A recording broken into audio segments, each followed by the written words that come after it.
Hello everyone, welcome to Podar commerce academy. आज हम लोग क्लास 12 अकाउंट्स का फर्स्ट चैप्टर कर रहे हैं, फंडामेंटल्स ऑफ पार्टनरशिप, जिसमें हम लोग इंटरेस्ट ऑन ड्राइंग कैसे कैलकुलेट किया जाता है वो देखेंगे। ठीक है। इंटरेस्ट ऑन ड्राइंग्स का मतलब तो सबको पता ही होगा। जब कोई अपने बिजनेस से पर्सनल यूज के लिए पैसा विड्रॉ करता है तो उसको हम लोग ड्राइंग्स बोलते हैं। पार्टनरशिप में ड्राइंग्स से रिलेटेड आपको बहुत सारा क्वेश्चन मिलेगा और ड्राइंग्स का बहुत सारा अलग अलग सिचुएशन आपको दिया हुआ मिलेगा। तो अब हम लोग एक एक सिचुएशन में देखेंगे कि इंटरेस्ट ऑन ड्राइंग को कैसे कैसे करके कैलकुलेट करना है। फर्स्ट,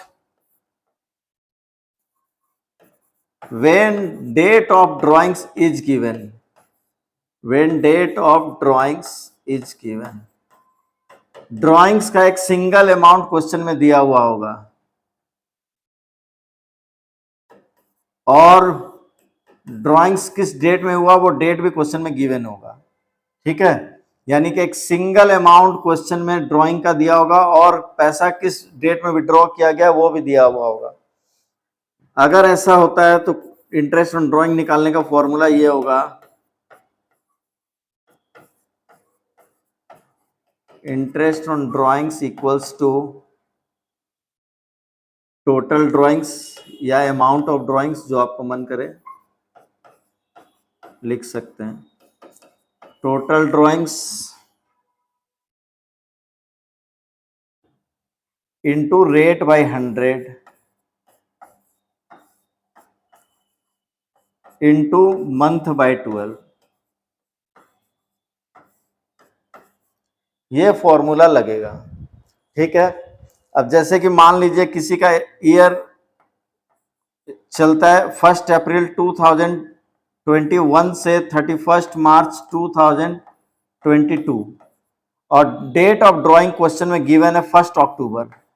ठीक है। 1 अक्टूबर को अगर पैसा विड्रॉ करेंगे तो 1 अक्टूबर से ईयर के एंड तक काउंट कर लेंगे कितना मंथ हुआ। तो अक्टूबर से मार्च तक काउंट करेंगे तो 6 मंथ होगा, तो यहाँ 6/12 लिखेंगे। लेकिन अगर यहाँ 1 अक्टूबर की जगह 1 जुलाई अगर डेट ऑफ ड्राइंग दिया हुआ होगा तो हम लोग जुलाई से लेके ईयर के एंड तक काउंट करेंगे कि 1 जुलाई को पैसा निकालेंगे तो 31 मार्च आने में कितना मंथ बाकी है। तो जुलाई, अगस्त, सितंबर, अक्टूबर, नवंबर, दिसंबर, जनवरी, फरवरी, मार्च, तो यहाँ पर हम लोग 9/12 लिखेंगे। यानी डेट ऑफ ड्राइंग से लेके ईयर के एंड तक काउंट कर लेंगे और जितना भी मंथ होगा वो यहाँ पर लिखकर हम लोग इंटरेस्ट ऑन ड्राइंग कैलकुलेट कर लेंगे। ठीक है। अब इसमें second situation, when date of drawing is not given. When date of drawing is not given, अगर डेट ऑफ ड्राइंग क्वेश्चन में गिवन नहीं होगा तब क्या होगा, यानी पैसा किस डेट में निकाला गया है ये क्वेश्चन में नहीं बताएगा, बस एक सिंगल अमाउंट ड्राइंग का दिया हुआ होगा और पैसा निकालने का कोई डेट ही क्वेश्चन में नहीं दिया हुआ होगा। अगर पैसा निकालने का कोई डेट नहीं देगा तो हम लोग एवरेज 6 मंथ का इंटरेस्ट ऑन ड्राइंग कैलकुलेट करेंगे। यानी कि फॉर्मूला आपका फिक्स हो जाएगा, total drawings into rate by 100 into 6/12, यानी 6 मंथ आपका एवरेज 6 मंथ का ही इंटरेस्ट निकलेगा ड्राइंग्स के ऊपर में। ये 2 फॉर्मूला हो गया। अब थर्ड फॉर्मूला हम लोग देखेंगे।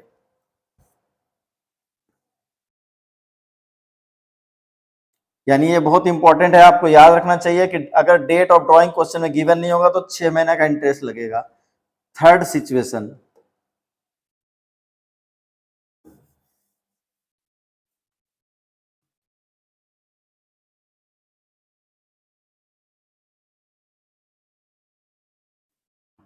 when different amount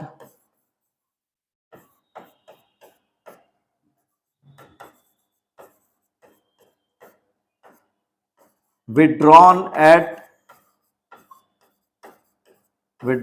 different dates, यानी कि अलग अलग अमाउंट अलग अलग डेट में कई बार निकाला गया है, ऐसा भी होगा।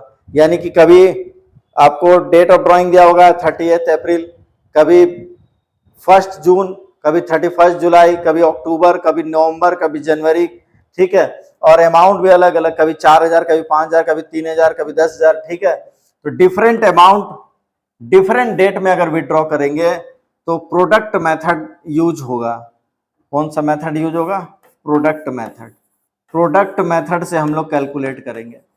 प्रोडक्ट मेथड का जब एक क्वेश्चन हम लोग बनाएंगे तब पता चलेगा कि प्रोडक्ट मेथड में काम कैसे करना है। अगर फॉर्मूला लिखना है तो आप लिख सकते हैं interest on drawings equals to total product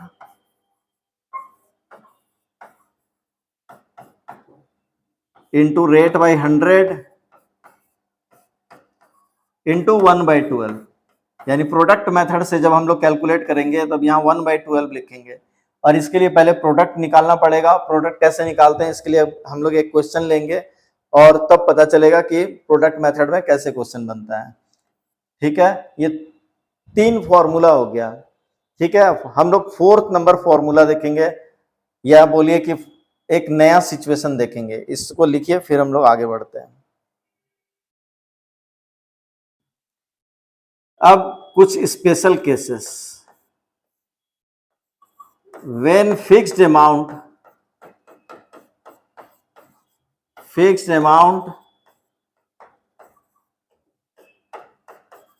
withdrawn at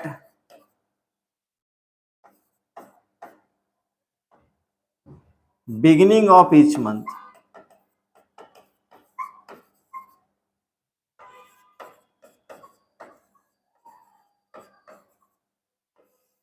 यानी कि ड्राइंग्स का एक अमाउंट दिया हुआ होगा, यानी कि हर महीना 10,000 तो 10,000। ठीक है, यानी कि ड्राइंग्स का एक सिंगल अमाउंट क्वेश्चन में नहीं दिया होगा। ड्राइंग्स हर महीना होगा, लेकिन ड्राइंग्स कब करेंगे हम लोग? या तो मंथ के बिगिनिंग में, या तो मंथ के मिडिल में, या फिर मंथ के एंड में। लेकिन अमाउंट हमेशा क्या होगा? ड्राइंग्स का फिक्स होगा। ठीक है, यानी हर महीने 10,000 तो 10,000, हर महीने 20,000 तो 20,000। Date of drawing, amount of drawing क्या होगा? फिक्स होगा। और डेट या तो बिगिनिंग होगा, या मिडिल होगा, या एंड होगा। ठीक है, तब कैसा फॉर्मूला लगेगा? तो interest on drawings equals to, formula बार बार नहीं बदलता है। Interest on drawings equals to होगा टोटल ड्रॉइंग्स, यानी कि अगर 10,000 पर मंथ ड्रॉइंग्स है तो साल में 12 बार पैसा निकालेंगे तो 10,000 इंटू 12, यानी यहां पर टोटल ड्रॉइंग्स में 1,20,000 लिखेंगे। Total drawings into rate by 100 into average month by 12। अब ये एवरेज मंथ कितना होगा, या तो आप इसको याद करके लिख सकते हैं, या फिर इसको कैसे निकाला जाता है इसका भी एक फॉर्मूला है। Average month equals two month left after first drawing plus month left after last drawing. दोनों को ऐड करके 2 से डिवाइड कर देंगे तो एवरेज मंथ निकल जाएगा। ठीक है, और जो एवरेज मंथ आएगा उसको हम लोग यहां पर लिख लेंगे। अब एवरेज मंथ कैसे कैलकुलेट किया जाता है ये देखिए आप। जैसे मान लीजिए कि कोई आदमी है जिसका साल चलता है अप्रैल टू मार्च, अप्रैल, मई, जून, जुलाई, अगस्त, सितंबर, अक्टूबर, नवंबर, दिसंबर, जनवरी, फरवरी, मार्च। ठीक है, पैसा निकालना कब है? पैसा निकालना है बिगिनिंग ऑफ ईच मंथ, हर महीने की 1 तारीख को। ठीक है, तो फर्स्ट बार पैसा कब विड्रॉ हुआ होगा? 1 अप्रैल को। फर्स्ट मंथ फर्स्ट डे 1 अप्रैल को पैसा विड्रॉ हुआ होगा, तो ईयर के एंड होने में कितना मंथ बाकी है? Month left after first drawing, यानी कि ड्राइंग से डेट ऑफ ड्राइंग से लेके ईयर के एंड तक जितना भी मंथ बाकी होगा उसको यहाँ पे लिखेंगे। तो 1 अप्रैल को पैसा निकालेंगे तो 31 मार्च आने में 12 मंथ बाकी है, उसको यहाँ पे लिखेंगे। लास्ट बार पैसा कब निकाला होगा, यानी हम लोग यहाँ पर इतना सिर्फ समझने के लिए लिख रहे हैं, हम लोगों को देखना है फर्स्ट और लास्ट। ठीक है, फॉर्मूला बोल रहा है फर्स्ट ड्राइंग लास्ट ड्राइंग। तो आखिरी बार पैसा निकला होगा 1 मार्च को। 1 मार्च को पैसा निकालेंगे तो 31 मार्च आने में 1 मंथ बचा हुआ है, यानी ईयर के एंड होने में 1 महीना बचा हुआ है। फर्स्ट बार पैसा निकाले थे तो 12 महीना बचा हुआ था, लास्ट बार पैसा विड्रॉ कर रहे हैं तो 1 मंथ बचा हुआ है। दोनों को ऐड करके 2 से डिवाइड कर देंगे, 6.5 मंथ आएगा, और वो हम लोग यहां पर लिख लेंगे 6.5। ठीक है, इसको नोट करिए, फिर हम लोग आगे बढ़ते हैं। अब इसके बाद सेकंड सिचुएशन, ए का ये 1 था, अब ए का 2 हो जाएगा। ठीक है, बिगिनिंग की जगह क्या हो जाएगा, मिडिल ऑफ एवरी मंथ। साल के बीच में पैसा निकालेंगे तब कितने मंथ का इंटरेस्ट लगेगा। अब देखिए, फॉर्मूला नहीं बदलेगा, फॉर्मूला वही रहता है, बस एवरेज मंथ बदल जाता है। यानी कि सिचुएशन बदलने के कारण फॉर्मूला आपका नहीं बदलेगा, आपका एवरेज मंथ चेंज हो जाएगा। मिडिल में पैसा विड्रॉ करेंगे तब क्या होगा, यानी फर्स्ट बार पैसा कब निकाले होंगे, 15 अप्रैल को।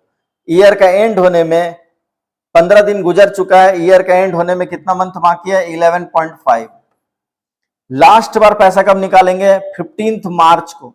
15 मार्च को पैसा निकालेंगे तो आधा महीना बचा हुआ है, आधा महीना मतलब हाफ मंथ, 0.5 डिवाइडेड बाई 2 यानी कि 6 मंथ।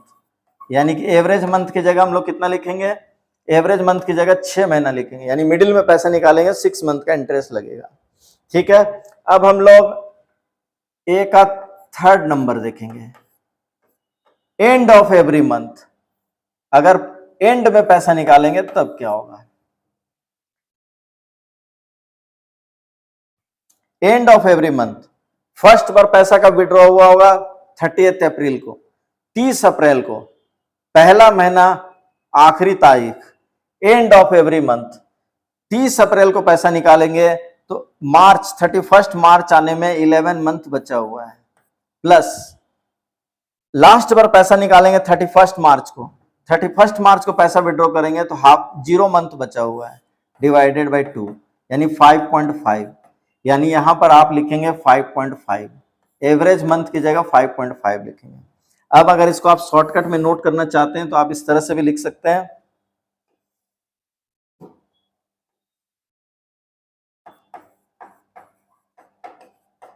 बिगिनिंग 6.5, मिडिल 6 और एंड में 5.5। ऐसा कब करेंगे, जब मंथली ड्राइंग्स होगा तब। मंथली ड्राइंग्स के केस में ऐसा करेंगे। ये आपको रिवीजन में हेल्प करेगा, आपको बार बार इतना फॉर्मूला देखना नहीं है, आप 6.5, 6 और 5.5 याद कर लीजिए। ठीक है, अब हम लोग नेक्स्ट सिचुएशन में चलेंगे, यानी इसको बी कर देते हैं। बी का 1, when fixed amount withdrawn at beginning of each month की जगह क्वार्टर हो जाएगा। यानी कि क्वेश्चन में सिचुएशन दिया हुआ होगा कि पार्टनर मंथली पैसा विड्रॉ नहीं कर रहे, पार्टनर क्वार्टरली पैसा निकाल रहे हैं। क्वार्टर का मतलब आफ्टर 3 मंथ्स। ठीक है, तो साल में कितने क्वार्टर होते हैं, देखिए साल में आपके 4 क्वार्टर होते हैं। कहां से कहां तक, देखिए फर्स्ट क्वार्टर अप्रैल टू कहां, जून। फिर second quarter July to September, third quarter October to December, और fourth quarter January to March. साल में 4 क्वार्टर होता है। ठीक है, अब fixed amount withdrawn at the beginning of each quarter. ठीक है, फॉर्मूला वही रहेगा, फॉर्मूला नहीं बदलेगा, एवरेज मंथ बदलता है बस। यानी कभी भी कोई नया सिचुएशन होगा तो आपका एवरेज मंथ बदलेगा और कुछ भी नहीं बदलेगा। लेकिन ध्यान देने लायक बात यह है कि टोटल ड्राइंग्स जब लिखेंगे तो थोड़ा सा सावधान होकर लिखेंगे, क्योंकि अगर मान लो 10,000 पर क्वार्टर बोल रहा है तो साल में 4 क्वार्टर होगा तो 10,000 इंटू 4 करेंगे यानी 40,000 लिखेंगे, यानी कि 12 से मल्टीप्लाई नहीं करेंगे गलती से भी। ठीक है, अब हम लोग एवरेज मंथ निकालना सीखेंगे। ठीक है, एवरेज मंथ कैसे कैलकुलेट किया जाता है?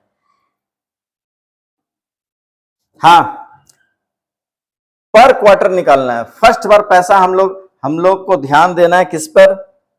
हम लोगों को ध्यान देना है इस पर, फर्स्ट क्वार्टर और लास्ट क्वार्टर, ये दोनों सिर्फ समझने के लिए है, ठीक है। तो फर्स्ट क्वार्टर यहां पहली बार पैसा यहां विड्रॉ करेंगे 1 अप्रैल को।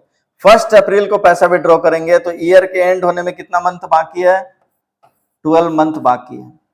लास्ट बार पैसा का विड्रॉ करेंगे, लास्ट बार पैसा विड्रॉ करेंगे 1 जनवरी, आखिरी क्वार्टर का फर्स्ट डे, यानी फर्स्ट क्वार्टर का फर्स्ट डे, लास्ट क्वार्टर का फर्स्ट डे।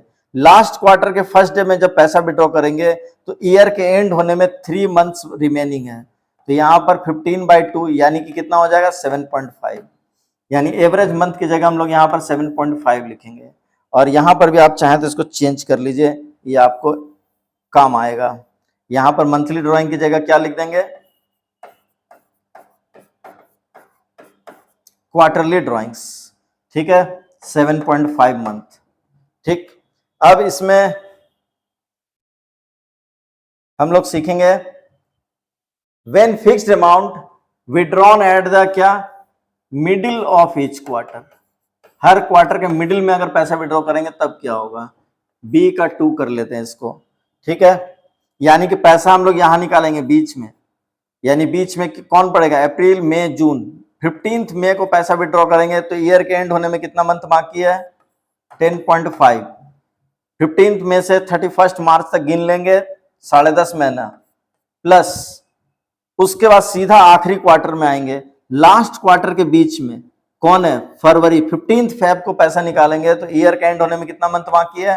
1.5 महीना बाकी है, डिवाइडेड बाय 2, ठीक है। यानी कि इसमें फिर वही होगा, आपका 6 मंथ आएगा,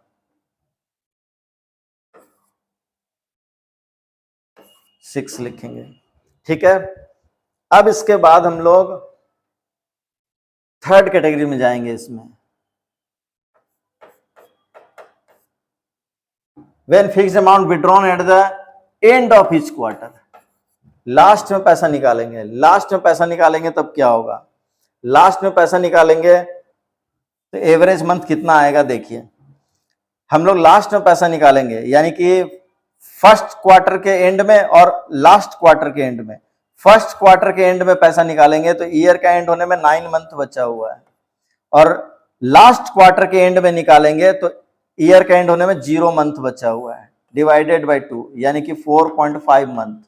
यहां पर हम लोग 4.5 लिख लेंगे, ठीक है। और यहां पर भी हम लोग 4.5 कर देंगे। फॉर्मूला नहीं बदलता है, सिर्फ एवरेज मंथ बदल जाता है, ठीक है। नोट डाउन करिए, ठीक। अब इससे भी ज्यादा इंपॉर्टेंट सिचुएशन नंबर सी का first, when fixed amount withdrawn at the beginning of each quarter. Beginning of each quarter है लेकिन 4 6 मंथ, यानी कि पैसा जो भी पार्टनर होगा वो पैसा सिर्फ लास्ट के 6 महीने में विड्रॉ करेगा, सिर्फ 6 महीना तक ही बिजनेस से पैसा विड्रॉ करेगा। सिचुएशन वही है, अमाउंट फिक्स है, हर महीने के बिगिनिंग में निकालेंगे, लेकिन पैसा पूरे 12 महीना तक नहीं निकालेंगे हम लोग। पैसा सिर्फ कब निकालेंगे? यहां पर मंथ कर देते, ईच मंथ, लेकिन 4 6 मंथ, 6 महीना तक ही पैसा निकालेंगे। तब क्या होगा? तब क्या होगा देखिए, मंथली ड्राइंग्स है लेकिन 4 6 मंथ भी है, यहां ब्रैकेट में लिख लो 6 मंथ, 6 महीने के लिए निकालेंगे तब क्या होगा, ठीक है। 6 महीने के लिए निकालेंगे तब क्या होगा, यानी कि ये क्वेश्चन आपको उलझा सकता है, इसलिए इसको थोड़ा ध्यान से देखना है। यानी कि मान लो कि आपका पैसा विड्रॉ करना स्टार्ट हुआ है अक्टूबर से, अक्टूबर, नवंबर, दिसंबर, जनवरी, फरवरी, मार्च, यानी कि आखिरी साल के आखिरी 6 महीनों में ही आपने क्या किया है? बिजनेस से पैसा विड्रॉ किया है, ठीक है। तब कितना एवरेज मंथ यहां पर आएगा वो हम लोग देखेंगे, ठीक है। तो लास्ट के 6 महीने में अगर पैसा विड्रॉ करते हैं तब क्या होगा? फॉर्मूला वही रहेगा, month left after first drawing plus month left after last drawing divided by 2। पहली बार आप पैसा कब निकालेंगे? बिगिनिंग ऑफ ईच मंथ, 1 अक्टूबर को। 1 अक्टूबर को पैसा विड्रॉ करेंगे तो ईयर का एंड होने में कितना मंथ बाकी है? 6 महीना बाकी है, ठीक है। यानी कि आपको फर्स्ट देखना है और लास्ट देखना है। तो अब लास्ट में आप आएंगे, आप मार्च में पैसा निकालेंगे, 1 मार्च को। 1 मार्च को पैसा निकालेंगे तो कितना मंथ बचा हुआ है? 1 महीना बचा हुआ है 31 मार्च आने में, यानी 1 अक्टूबर से मार्च काउंट करेंगे 6 महीना, फिर 1 मार्च से 31 मार्च काउंट करेंगे 1 महीना डिवाइडेड बाय 2, यानी कि आपका 3.5 मंथ आएगा, ठीक है। तो यहां पर हम लोग 3.5 मंथ लिख लेंगे और यहां पर भी 3.5 मंथ लिख लेंगे, ठीक है। अब हम लोग when fixed amount withdrawn at the middle of each month देखेंगे फॉर 6 मंथ, यानी पैसा 6 महीना तक ही निकालेंगे और मिडिल में निकालेंगे, तब क्या होगा? यानी कि हम लोग फर्स्ट बार पैसा निकालेंगे 15 अक्टूबर को। 15 अक्टूबर को पैसा निकालेंगे तो 31 मार्च आने में 5.5 महीना यानी 5.5 मंथ बचा हुआ है। लास्ट में पैसा निकालेंगे 15 मार्च को। 15 मार्च को पैसा निकालेंगे तो हाफ मंथ बचा हुआ है डिवाइडेड बाय 2, यानी कि 6 डिवाइडेड बाय 2 यानी कि 3 मंथ्स, ठीक है। यहां भी 3 मंथ्स लिख देंगे, यहां भी 3 मंथ्स लिख देंगे, ठीक है। इसके बाद situation number 3, when fixed amount withdrawn at the end of each month for 6 month, ठीक है। एंड में पैसा निकालेंगे 6 महीने तक के लिए बस, यानी कि फर्स्ट बार पैसा निकालेंगे हम लोग 30 अक्टूबर को। 30 अक्टूबर को पैसा निकालेंगे तो 31 अक्टूबर को, 31 अक्टूबर को पैसा निकालेंगे ईयर के एंड में, अक्टूबर के एंड में, तो मार्च आने में कितना मंथ बचा हुआ है? 5 मंथ। फिर हम लोग मार्च के एंड में पैसा निकालेंगे, यानी पहला महीना का आखिरी महीना का आखिरी 0 मंथ डिवाइडेड बाय 2, यानी कि 2.5 मंथ। 2.5 मंथ। सेम इसी तरह का एक सिचुएशन और हो सकता है 9 मंथ वाला। 9 मंथ वाला भी सिचुएशन आएगा तो आप यहां से इसको अक्टूबर की जगह आप यहां से जुलाई से काउंट करेंगे। जुलाई, अगस्त, सितंबर, अक्टूबर से लेकर मार्च तक, और जुलाई से काउंट करके देख लेंगे और अपना ऐसे ही एवरेज मंथ कैलकुलेट कर पाएंगे, ठीक है। इंटरेस्ट ऑन ड्राइंग से रिलेटेड जितना भी फॉर्मूला था सब आप देख चुके हैं। इससे रिलेटेड प्रैक्टिकल क्वेश्चन हम लोग नेक्स्ट क्लास में करेंगे, ठीक है। आप इस फॉर्मूला को अच्छी तरह से लिखिए और याद कर लीजिए। कोई भी डाउट हो तो कमेंट सेक्शन में कमेंट करिए। नेक्स्ट क्लास में हम लोग उस डाउट को दूर करेंगे और प्रैक्टिकल क्वेश्चन सॉल्व करेंगे, ठीक है। Thank you very much.